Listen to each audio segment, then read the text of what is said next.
Moi, c'est Gaëlle, je viens d'Elem, à côté de Lille. Je suis animatrice nature. J'ai beaucoup aimé l'approche sensible du début de balade, avec le fait de fermer les yeux, etc. Enfin, un truc autour des sens.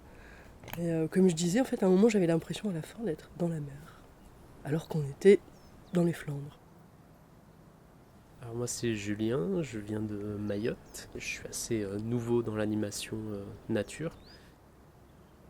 J'ai beaucoup aimé la rencontre, la première dans le jardin partagé, parce que je l'ai trouvé très mignon, très beau, à taille humaine. Et voilà, c'était vraiment un moment de proximité, de partage, pour bien démarrer la journée, donc ça m'a mis de bonne humeur.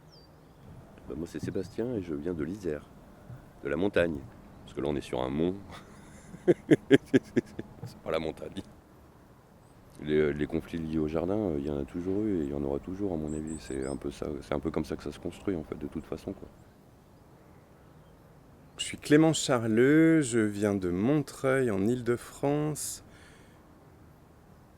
Des fois, le conflit, il est sain, quoi. Il permet de regarder les choses différemment et peut-être d'ouvrir aussi des portes qu'on n'imaginait pas parce que l'autre vient nous chambouler dans des croyances, dans des convictions, dans des endroits où on se croit un peu sûr de nous.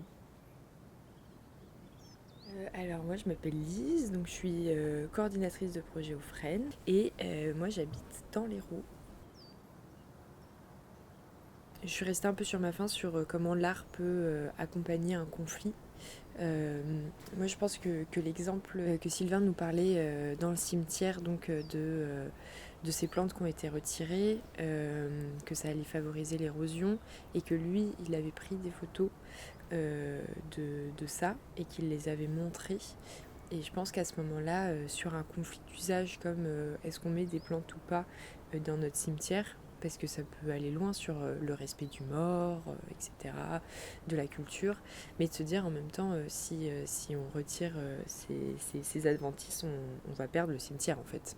Et du coup là je me dis qu'effectivement mettre des photos de ce phénomène et de laisser les personnes vaguer à les regarder pour après avoir une réflexion, bah, ça peut permettre, je pense là l'art peut permettre d'une façon un peu douce de dire non mais faut qu'on agisse. On est quand même sur un côté conflictuel au niveau agricole. On sent le côté conflit d'être d'ici, de ne pas être d'ici, d'être agriculteur, de ne pas être fils d'agriculteur. On sent qu'il y a ces choses-là qui... Ce qui m'a marqué, c'est de voir à quel point dans les campagnes françaises, parce que je compare beaucoup à chez moi, à quel point dans les campagnes françaises, il y a cette dynamique de personnes qui sont là depuis longtemps, sur plusieurs générations, et ce conflit avec les néo-ruraux qui viennent souvent de la ville, qui sont porteurs de projets plus écolos, parfois un peu alliés culture, nature, approche scientifique, éducation à l'environnement, et que ça peut créer du conflit avec les personnes locales. On en a parlé à un moment. Il aurait fallu qu'on définisse ce qu'on entendait par conflit environnemental. Et en fait, je sais pas si on a besoin d'aller jusque-là, parce que je pense que là, pour le coup, on risque de vraiment créer notre petite case et enfermer le conflit environnemental dans quelque chose de très très très précis. Et pour moi, je pense qu'il y a beaucoup de complexité à remettre là-dedans. Alors j'ai trouvé ça très chouette, les connexions avec le musée, qui est en plus un musée départemental, donc qui donne plutôt un aspect plutôt assez, alors pas figé parce que ça fait un peu négatif comme terme, mais et qui est des passerelles avec la Casseline. J'ai trouvé ça aussi vraiment très intéressant parce que c'est pas partout que ça se fait. Et entre quelque chose qui est un peu qui est un organisme, qui est un organisme d'État en fait, et l'autre pas, et je trouvais ça très chouette. Partir de la nature vers une touche artistique après, ça peut être prendre un appareil photo, ça peut être faire un lambard, ça peut être plein de choses.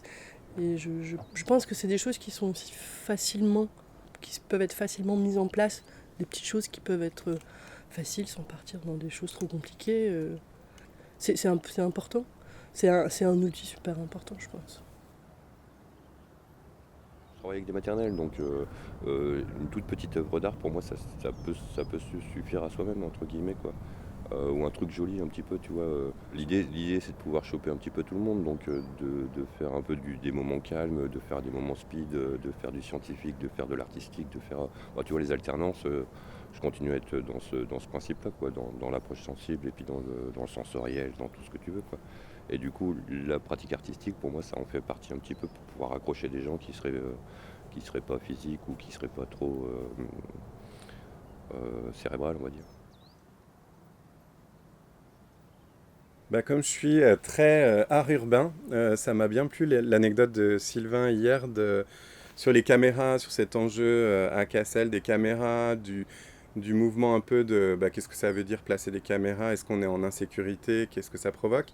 Et quand il disait j'ai fait de l'affichage à un moment donné pour mettre en avant ces caméras qui n'existent pas encore mais qui pourraient être là, et qu'est-ce que ça renvoie aussi à se dire si elles étaient là, si on était observé, si on était vu.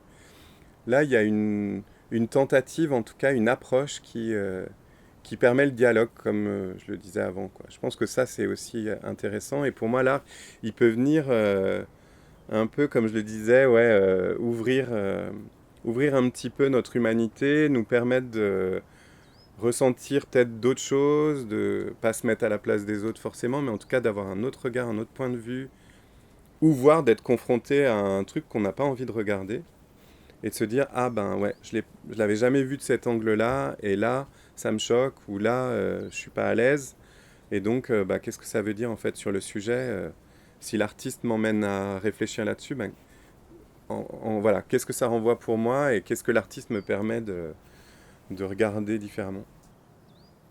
J'ai retenu aussi un petit peu le fait d'avoir une touche d'humour. Enfin voilà, il y a eu plusieurs exemples, notamment sur ce que partageait Sylvain, où voilà, il a eu quelques difficultés avec les politiques de Cassel, avec les habitants, certains habitants. Et le fait de le prendre avec humour, j'ai l'impression que ça aide à la fois l'artiste, et ça peut aider aussi à rallier d'autres personnes à sa cause. En tout cas, c'est pas quelque chose qu'il faut éviter. Ça m'a plutôt conforté dans cette idée-là, c'est que le conflit, il est même nécessaire pour avancer sur plein de choses. Enfin, il est inévitable quoi qu'il en soit.